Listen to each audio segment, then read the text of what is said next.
Good morning. आज आपण स्पर्धा परीक्षा मार्गदर्शन या सत्रामध्ये जो घटक पाहणार आहोत तो मराठी विषयाचा कार्यात्मक व्याकरण. या घटकामध्ये विरामचिन्ह हा घटक आज आपण पाहणार आहोत. बघा आपण रोजच्या आयुष्यामध्ये बोलताना असेल, धडा वाचताना असेल, गोष्ट वाचताना, उतारा वाचताना, एकमेकाशी संवाद साधताना असं सलग बोलतो का? मला आज शाळेत यायचं होतं, मी सकाळी लवकर उठलो, मला आईने भाजी केली, भाकरी केली, शाळेत आलो, असं सलग बोलतो का? मला रस्त्यात खूप मोठा साप दिसला, असं बोलतो का? नाही बोलत. तर आपण बोलताना काय करतो? आवाजामध्ये चढ उतार करतो, कुठं थांबतो, आहे की नाही? मला येताना राजू, पिंकी, सोनू दिसले. राजू नंतर थोडंसं थांबतो, पिंकी नंतर थांबतो, सोनू दिसले असं म्हणतो, आहे की नाही? किंवा मला येताना शाळेत बापरे केवढा मोठा साप दिसला असं म्हणतो की नाही? म्हणजे बोलताना वाचताना आपण काय करतो? काही ठराविक ठिकाणी आपण काय होतो? थांबत असतो, बरोबर आहे की नाही? ठराविक ठिकाणी काय करतो? थांबतो, थोडासा पॉज घेतो, किंवा एखादं प्रश्न विचारायचे आपल्याला, तुझे नाव काय असं विचारतो का? तुझे नाव काय असं, म्हणजे त्या प्रश्न विचारताना सुद्धा त्याच्यामध्ये प्रश्नार्थक भाव आपण आणत असतो. म्हणजे आपण काय करतो तर काही ठिकाणी थांबतो. थांबणेच म्हणजे काय? विराम. विराम म्हणजे काय? थोडासा वेळ थांबणे. जिथं थांबतो का नाही त्याला विराम म्हणायचं. आणि वाक्यामध्ये कोठे किती वेळा थांबावे हे दर्शवण्यासाठी जे चिन्ह वापरतात त्याला विरामचिन्ह असं म्हणतात. काय म्हणतात? विरामचिन्ह म्हणतात. मग आता आपल्याला बरेचशी विरामचिन्ह आहेत. बरीचशी तुम्हाला विरामचिन्ह पाहायला मिळतील, शिकायला मिळतील. आता आपल्याला जे तुमच्या इयत्ता तिसरीसाठी जी विरामचिन्ह आहेत ती एवढी 10 विरामचिन्ह आहेत. त्यातल्या प्रत्येक विरामचिन्ह मी तुम्हाला शिकवलेलं आहे. तुम्ही धड्यामधले सुद्धा विरामचिन्हाची वाक्य, विरामचिन्हाचे शब्द लिहिता, बरोबर की नाही? तर ह्याच विरामचिन्हाचा स्पर्धा परीक्षेमध्ये आपल्याला कशा पद्धतीचे प्रश्न विचारले जातात ते आज आपण बघायचं आहे. त्याच्या अगोदर आपल्याला प्रत्येक विरामचिन्हाची एक उजळणी करून घेऊया. तर पहिला आहे बघा पूर्णविराम. पूर्णविराम म्हणजे काय? तर अशा पद्धतीचं चिन्ह दिसतंय का? तर ह्याला म्हणायचं पूर्णविराम. आता पूर्णविराम कधी वापरतात? तर ज्या वेळेस वाक्य पूर्ण झाले आहे हे ज्यावेळेस दाखवायचं असतं त्यावेळेस पूर्णविराम वापरतात. तो घरी गेला. बघा, तो घरी गेला हे वाक्य आहे ते पूर्ण झालं की त्याच्यानंतर काय केलं? पूर्णविराम दिला. म्हणजे पूर्णविराम म्हणजे काय? तर वाक्य पूर्ण बोलून झाल्यानंतर जे आपल्याला थांबायचं आहे तिथं आपण पूर्णविराम देतो. किंवा एखाद्या शब्दाचा संक्षेप दाखवण्यासाठी, उदाहरणार्थ आपण लिहितो का नाही? आता दिनांक नंतर मी दिले बघा. दिनांक हा मोठा शब्द आहे, बरोबर की नाही? तर फक्त आपण कधी कधी दी लिहितो आणि त्याच्यानंतर हा पूर्णविराम देतो. म्हणजे दी नंतर पूर्णविराम आला की त्याचा अर्थ काय? तर त्या शब्दाचा अर्थ दिनांक आहे. किंवा ताजा कलम, ता क असं लिहिलं जातं. ता नंतर फुल स्टॉप, क नंतर फुल स्टॉप. डॉक्टर हा पूर्ण शब्द लिहिण्यापेक्षा काय करतात? डॉ करून असं पूर्णविराम दिला जातो. म्हणजे हे शब्दाचे संक्षेप म्हणजे शॉर्टकट, मोठ्या शब्दाचा शॉर्टकट दर्शवण्यासाठी काय केला जातो? हा पूर्णविराम. आणि दुसरा कुठं वापरला जातो? वाक्य पूर्ण झाल्यानंतर हा पूर्णविराम वापरला जातो. कळालं? पूर्णविराम. दुसरा आहे बघा अर्धविराम. बघा, हा वर टिंब आणि खाली असा विराम, त्याला म्हणतात पूर्णविराम, अर्धविराम, बरोबर की नाही? आता बघा, दोन छोटी वाक्य, बघा दोन छोटी वाक्य उभयान्वयी अव्ययाने जोडली असतात त्यावेळेस हा अर्धविराम दिला जातो. म्हणजे कसं बघा, तर ढग गरजत होते. आता हे अपूर्ण वाक्य आहे. ढग गरजत होते, त्याच्यानंतर हा अर्धविराम दिला, पण पाऊस पडत नव्हता. बघा, ढग गरजत होते पण पाऊस पडत नव्हता. पहिलं वाक्य अर्ध आहे, बरोबर की नाही? म्हणजे ढग गरजत होते आणि पण पाऊस पडत नव्हता. ही दोन वाक्य जोडण्यासाठी ह्या अर्धविरामाचा वापर केला जातो. बघा, ढग गरजत होते हे एक वाक्य, पण पाऊस पडत नव्हता. ही दोन वाक्य आहेत. ढग गरजत होते आणि पाऊस पडत नव्हता. ही दोन वाक्य जोडण्यासाठी ह्या पणच्या अगोदर काय दिलेला आहे? हा अर्धविराम दिलेला आहे. पण हे काय आहे? उभयान्वयी अव्यय आहे. मी शाळेत येणार होतो, पण मला खूप ताप आला, आहे की नाही? अशा पद्धतीची दोन छोटी वाक्य जोडण्यासाठी अर्धविरामाचा वापर केला जातो. समजलं? पुढचा आहे बघा स्वल्पविराम. पुढचा काय आहे? स्वल्पविराम. स्वल्पविराम म्हणजे अशा पद्धतीचा स्वल्पविराम असतो. आता स्वल्पविराम कधी दिला जातो? तर एकाच जातीचे शब्द जर एका पाठोपाठ एक येत असतील तर काय केला जातो? स्वल्पविराम दिला जातो. म्हणजे राणी, राजू, कमल व मीना हे मित्र आहेत. बघा, राणी, राजू, कमल, मीना हे मित्र आहेत. आता राणी, राजू, कमल काय आहेत? एकसारखे शब्द आहेत का नाही? म्हणजे मुलांची नाव आहेत का नाही? त्याच्यानंतर आपण स्वल्पविराम देतो. म्हणजे एकाच जातीचे शब्द एकापाठोपाठ एक असतील. बघा, मला आंबा, पेरू व चिकू आवडतो. बघा, आता आंबा, पेरू, चिकू ही फळं आहेत, आहे की नाही? म्हणजे आंबा आणि पेरू ह्यांच्यामध्ये काय येणार नाही? स्वल्पविराम. एकाच जातीचे आहेत. किंवा बघा, मी आज डब्यात लाडू, चिवडा, करंजी व काय रे? लाडू, चिवडा, करंजी, मीठ,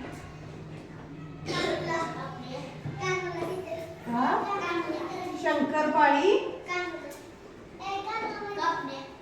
आणली आहे.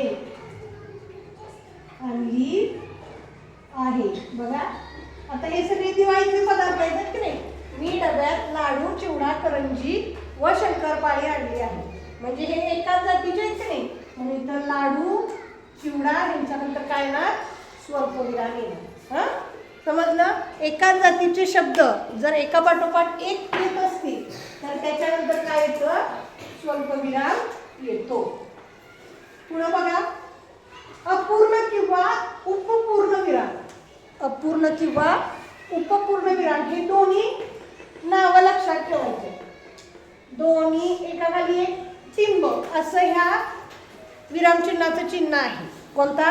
अपूर्ण विराम किंवा उपपूर्ण विराम. आता हे कधी येतं? तर वाक्याच्या शेवटी त्याच्या पुढची माहिती म्हणजे तपशील द्यायचा असेल तर काय येतो? हा अपूर्ण विराम किंवा पूर्णविराम येतो. आता बघा, आपण म्हणतो बघा, पुढील संख्या मूळ आहे. बघा, पुढील संख्या किंवा सम आहे. पुढील संख्या मूळ आहे. आता ह्या वाक्यात काय आहे? पुढे त्याची माहिती देणार आहे. पुढे काय करणार आहे? माहिती देणार आहे. म्हणजे मूळ संख्या कुठे देणार आहे? तर त्या वाक्याच्या पुढे देणार आहे. बरोबर की नाही? म्हणून इथं काय करणार आपण? दोन टिंब देणार. आता मूळ संख्या कोणत्या आहेत? मूळ संख्या 2, 4, 2, 3, 5, 11, 2, 3, 5, 7, 11, 13,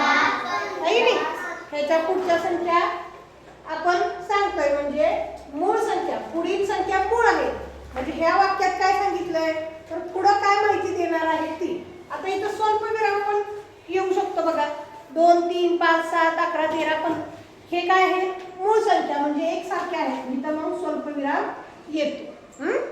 म्हणजे हा आहे काय मूळ कुठला अपूर्ण विराम किंवा उपपूर्ण विराम.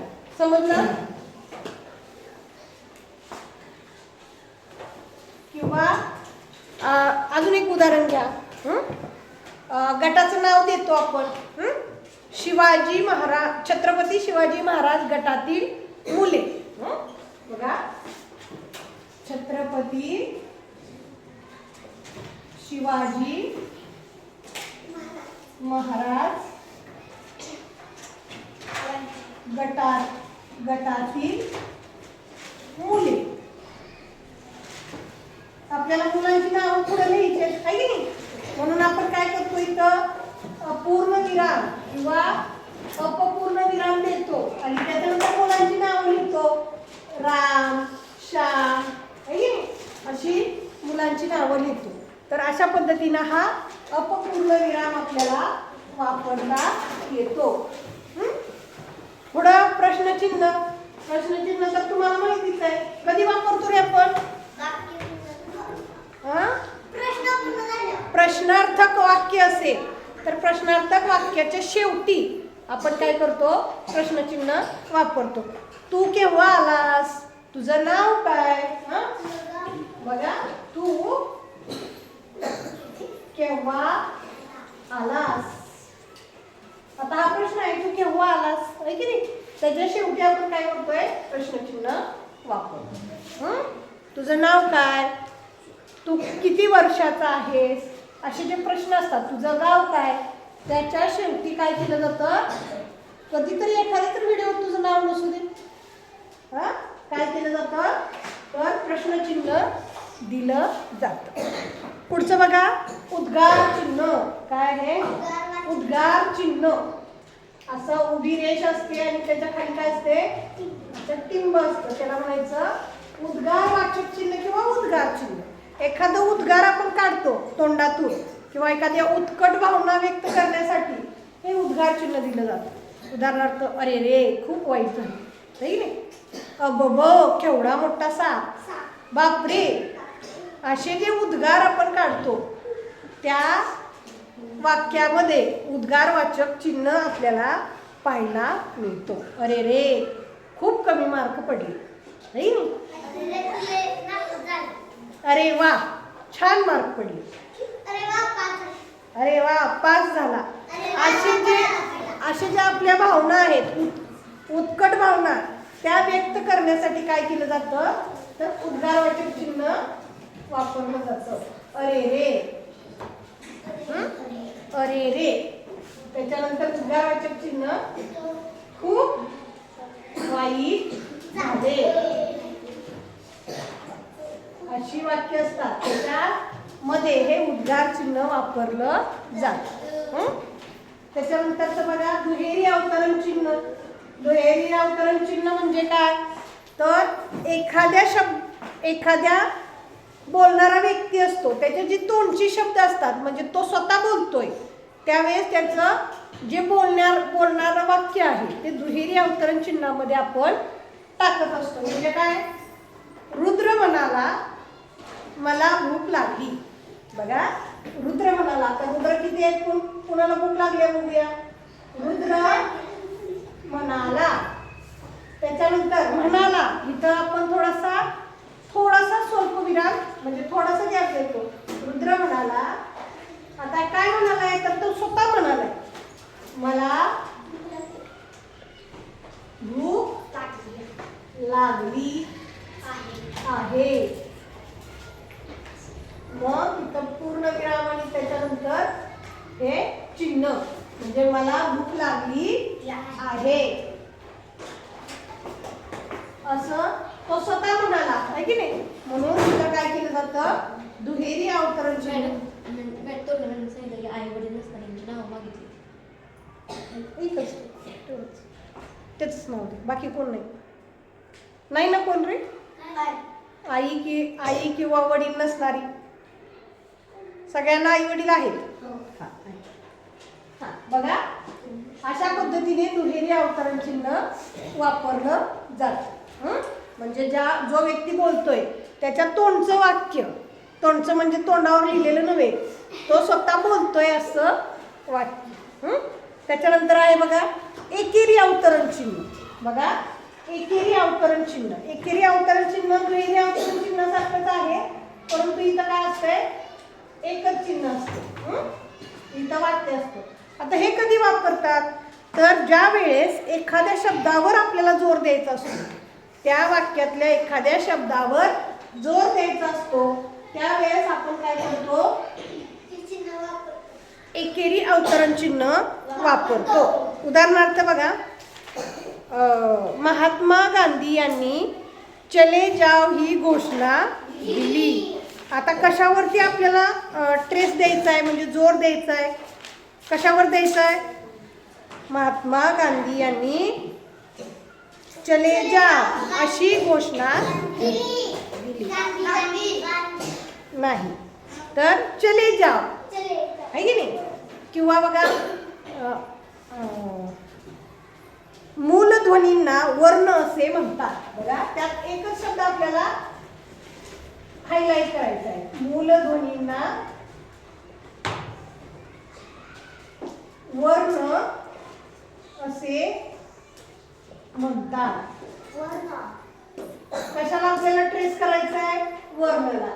मग इथं काय येतो, एकेरी अवतरण चिन्ह येत असतं. आपल्या पुस्तकात बऱ्याच ठिकाणी एकेरी अवतरण चिन्ह आहे. किंवा एखाद्या शब्दावर जोर द्यायचा असला किंवा दुसऱ्याचे मत अप्रत्यक्षपणे आपण ज्यावेळेस सांगतो, त्यावेळेस आपण ह्या एकेरी अवतरण चिन्हाचा वापर करत असतो. आपल्या पुस्तकामध्ये जर आपण बघितलं तर बऱ्याच ठिकाणी एकेरी अवतरण चिन्ह आपल्याला पाहायला मिळतं. तर बघा काय, बघा मुग्धाने मनाशी पक्के ठरवले, नवीन वर्षाचा संकल्प केला की रोज काहीतरी लिहायचंच. आता ह्याच्यावर ट्रेस दिलाय, रोज काहीतरी लिहायचंच. तिथं आपल्याला काय दिसतोय, एकेरी अवतरण चिन्ह. बरोबर. पुढचं आहे बघा संयोग चिन्ह. संयोग चिन्ह म्हणजे अशी रेष आहे. आता संयोग चिन्हाचा वापर कधी केला जातो, तर दोन शब्द जोडताना ओळीच्या शेवटी शब्द अपुरा राहिल्यास ह्या चिन्हाचा वापर केला जातो. बरोबर. खो खो, खो खो, हे दोन शब्द जोडण्यासाठी हे संयोग चिन्ह वापरतात. किंवा आई वडील, हे दोन शब्द जोडण्यासाठी मध्ये संयोग चिन्ह दिलं जातं. किंवा आता तुम्ही लिहिताय, ऐका, तुम्ही असं या पानावरती लिहिताय, हे तुमच्या वहीचं पान आहे, तुम्ही इथून सुरुवात केली, आज शाळेचा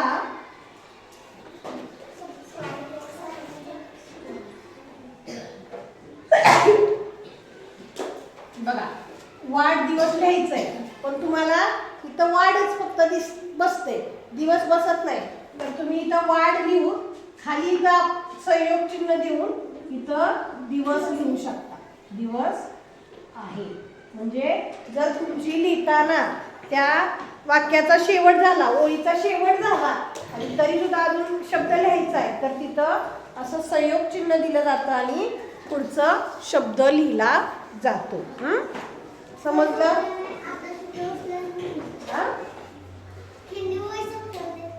पुढे बघा 10वा आहे अपसारण चिन्ह. त्यालाच डॅश म्हणतात आणि त्याला स्पष्टीकरण चिन्ह सुद्धा म्हणतात. ते सुद्धा संयोग चिन्ह सारखंच आहे बघा, आडवी रेष. तर त्याचा वापर कधी करतो, तर बोलता बोलता किंवा काय आपण सांगत असलो, बोलता बोलता जर वाक्य तुटलं तर त्याचं स्पष्टीकरण द्यायचं असेल तर हे वापरतात. म्हणजे मी तिथं गेलो होतो पण तो माणूस तिथे हजर नव्हता. मी तिथं गेलो होतो पण तो माणूस तिथं हजर नव्हता. असं बोलता बोलता थोडं विचाराची मालिका आपली तुटली तर आपण काय करू शकतो, हे डॅश स्पष्टीकरण चिन्ह किंवा अपसारण चिन्ह आपण वापरू शकतो. बघा, माझ्या डब्यात फोडणीचा भात आणि फोडणीची भाकरी आहे, पण मी दुसऱ्या डब्यात शेंगदाणे सुद्धा आणले आहे. म्हणजे ते जोडून वाक्य जर आपल्याला म्हणायचं असेल तर आपण काय करतो, हे अपसारण चिन्ह किंवा संयोग चिन्ह स्पष्टीकरण चिन्ह किंवा डॅश हे चिन्ह आपण वापरतो. समजलं का? हे एवढे चिन्ह आपल्याला अभ्यासाला आहेत. ह्या चिन्हाची नावं आणि चिन्हाचं जे चिन्ह आहे, प्रश्नचिन्ह कसं आहे, उद्गार चिन्ह कसं आहे, हे तुम्ही लक्षात ठेवायचं आहे.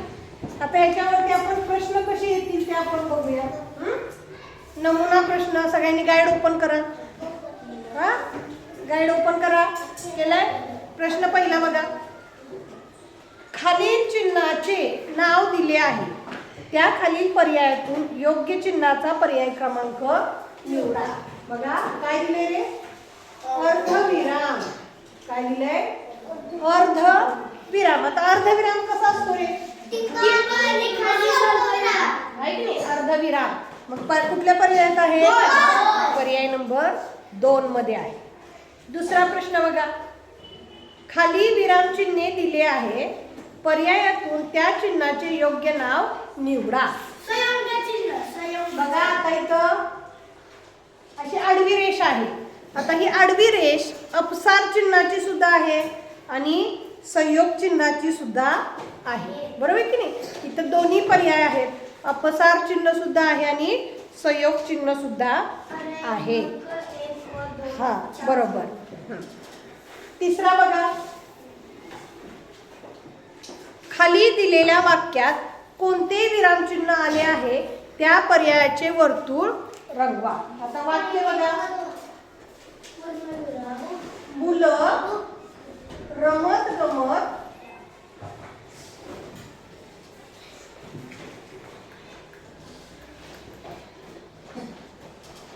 टंगळ मंगळ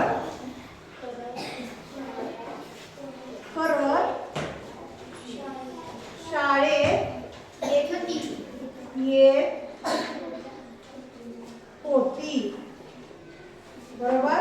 पूर्णविराम. आता काय सांगितले आपल्याला? खाली दिलेल्या वाक्यात कोणते विरामचिन्ह आले आहे. आता कोणते आले रे? बघा इथं हे कोणतं आहे? हे कोणतं आहे? स्वल्पविराम. आणि शेवट कोणता आहे? पूर्णविराम. आता पर्याय नंबर 1 कोणता आहे? पूर्णविराम आहे का? आहे.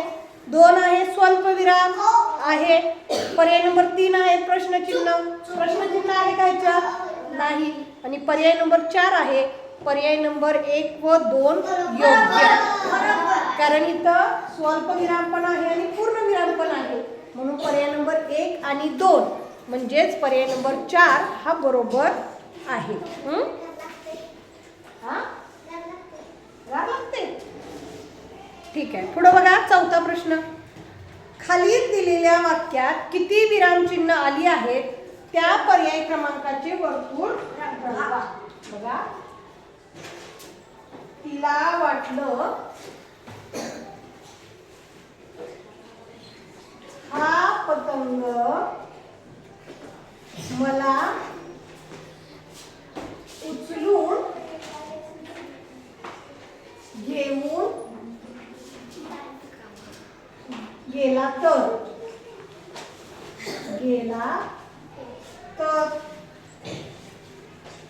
बघा त्याच्यामध्ये किती विरामचिन्ह आले? तिला वाटलं हे एक आले. बरोबर की नाही? हे काय आहे?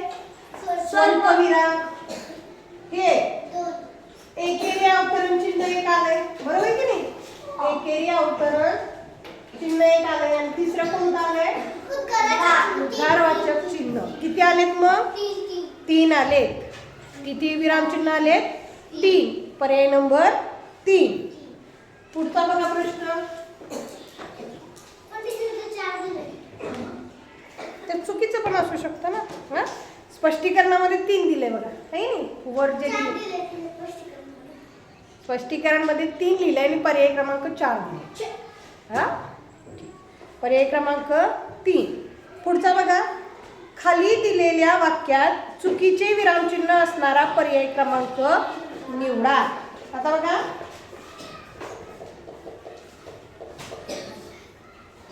मुलांना कोण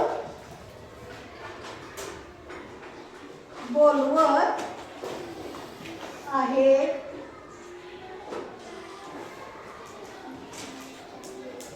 मी त्यांना विचारले. आता काय पाहिजे इथं? मुलांना कोण बोलवत आहे? उद्गारवाचक चिन्ह मी त्यांना विचारले. हे बरोबर आहे का चिन्हासहित वाक्य? नाही. काय पाहिजे? काय पाहिजे रे? इथं काय पाहिजे? प्रश्नचिन्ह. काय पाहिजे? प्रश्नचिन्ह पाहिजे. हे उद्गारवाचक चिन्ह.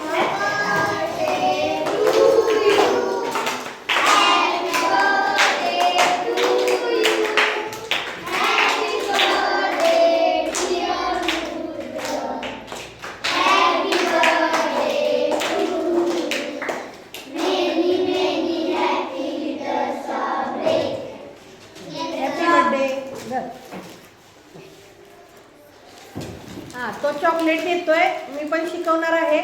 तो सगळ्यांना देतोय, त्याच्याकडे बघत बसायची गरज नाही. तर इथं कोणतं चिन्ह वेगळं आहे? उद्गारवाचक चिन्ह हे चुकीचं आहे. म्हणून पर्याय नंबर किती? 3. पर्याय नंबर 3. कळतंय ना? पुढे बघा,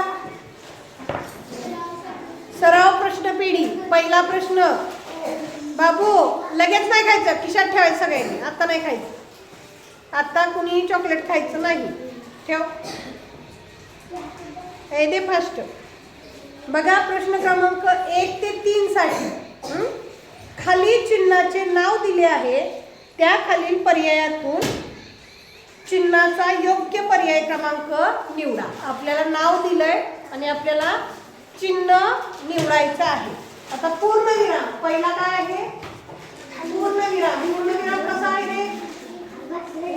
टिंब असतो, आहे की नाही? म्हणजे पर्याय नंबर 3.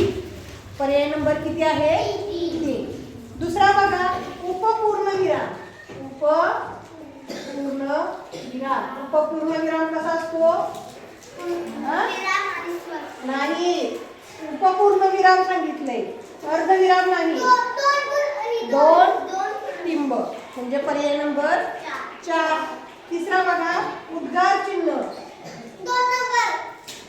उद्गार चिन्ह. उद्गार चिन्ह कसं असतंय? या पद्धतीने. पर्याय नंबर 2. आता इथं आपल्याला दिलेत बघा, प्रश्न क्रमांक 4 ते 7 साठी सूचना दिली आहे. खाली विरामचिन्ह दिले आहे. पर्यायातून त्या चिन्हांचे योग्य नाव लिहा. हे चिन्ह कशाचं आहे? प्रश्न 4. कशाचं आहे रे? प्रश्नचिन्ह. पर्याय नंबर 1. परत बघा, हे चिन्ह कशाचं आहे? एकेरी अवतरण चिन्ह. बरोबर की नाही?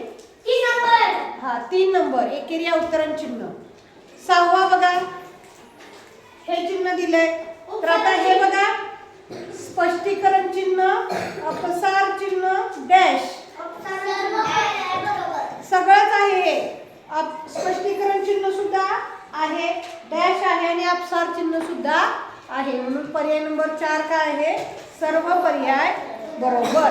7वा बघा असा दिला. हे काय आहे? कसला अवतरण चिन्ह आहे? दुहेरी. 2 आहेत का नाही इथं? दुहेरी अवतरण चिन्ह. पर्याय नंबर. आता इथं दुहेरी दिलंच नाहीये. अवतरण चिन्ह, अपसार चिन्ह, संयोग चिन्ह, उद्गार चिन्ह. पर्याय नंबर 1 अवतरण चिन्ह. पुढे बघा, 10 ते 11 साठी सूचना.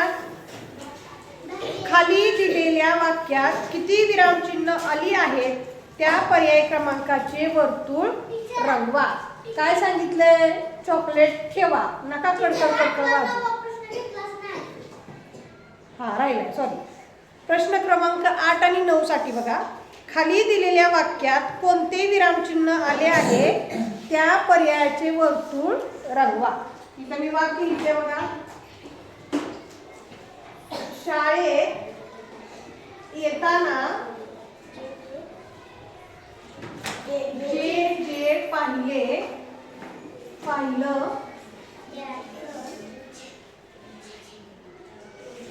त्याचं वर्णन लिहा.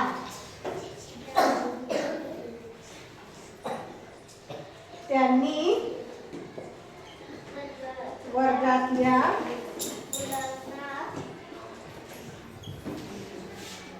मुलांना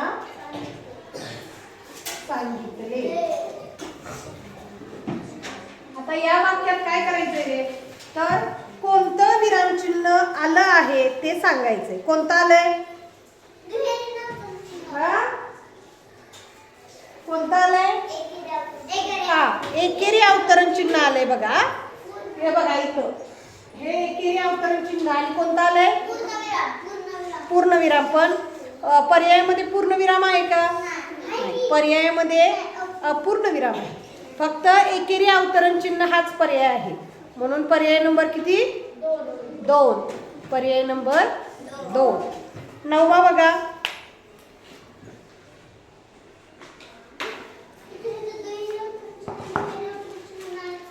बघ ना, थांब ना.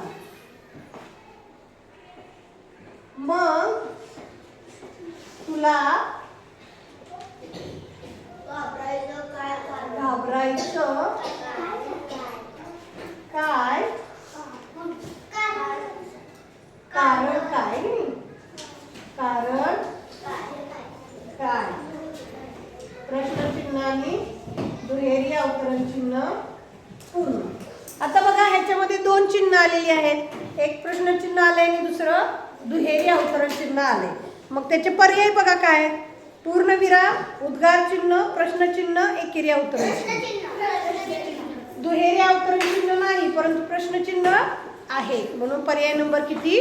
3 प्रश्नचिन्ह. प्रश्न 10 व 11 साठी सूचना बघा. 10, 11 व 10 आणि 11 साठी. खालील दिलेल्या वाक्यात किती विरामचिन्ह आली आहेत त्या पर्याय क्रमांकाचे वर्तुळ रंगवा. शंभू बोलायचं नाही बघा. हा, बघूया आपण मोजू. अगं चित्र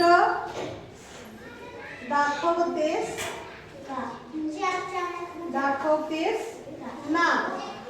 प्रश्नचिन्ह दुहेरी अवतरण चिन्ह पूर्ण. बाईंनी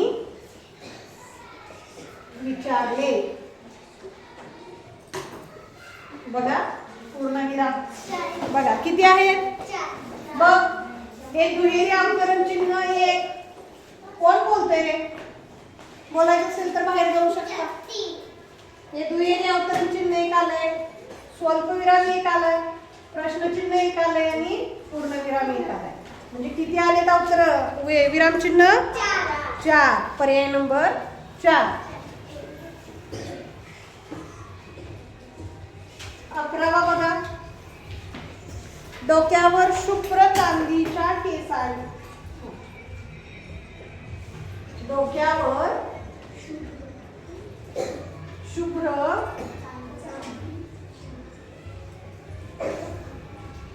चांदीच्या रंगाचे केस. बघा इथं स्वल्पविराम, पिंगट, डोळे, स्वल्पविराम, गोरा रंग, स्वल्पविराम, अंगात फाटका पण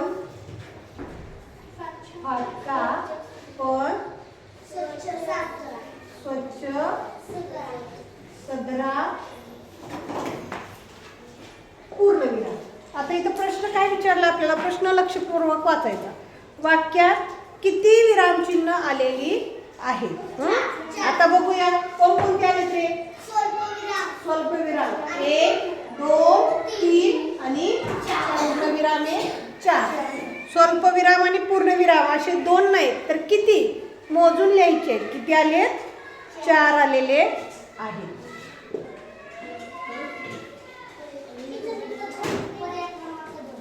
हां 12वा बघा. खाली दिलेल्या वाक्यात किती प्रकारची, आता इथं प्रश्न बघा, खाली दिलेल्या वाक्यात किती प्रकारची विरामचिन्हे आलेली आहेत. आता इथं प्रकारची विचारले. कळकळून, कळकळून ते म्हणायचे बाबांनो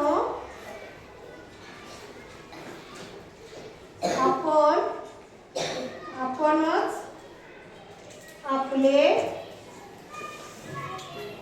भले केले पाहिजे. बघा पूर्णविराम केले अवतरण चिन्ह पूर्ण. आता इथं किती प्रकारची म्हणली? जर आपण 1 2 3 4 मोजलं तर आपलं उत्तर किती येणार आहे? 4. कारण इथं स्वल्पविराम डबल आहे, बरोबर की नाही? पण प्रकार विचारलाय तर स्वल्पविराम आले आहे की नाही? त्याच्यानंतर एकेरी अवतरण चिन्ह आलंय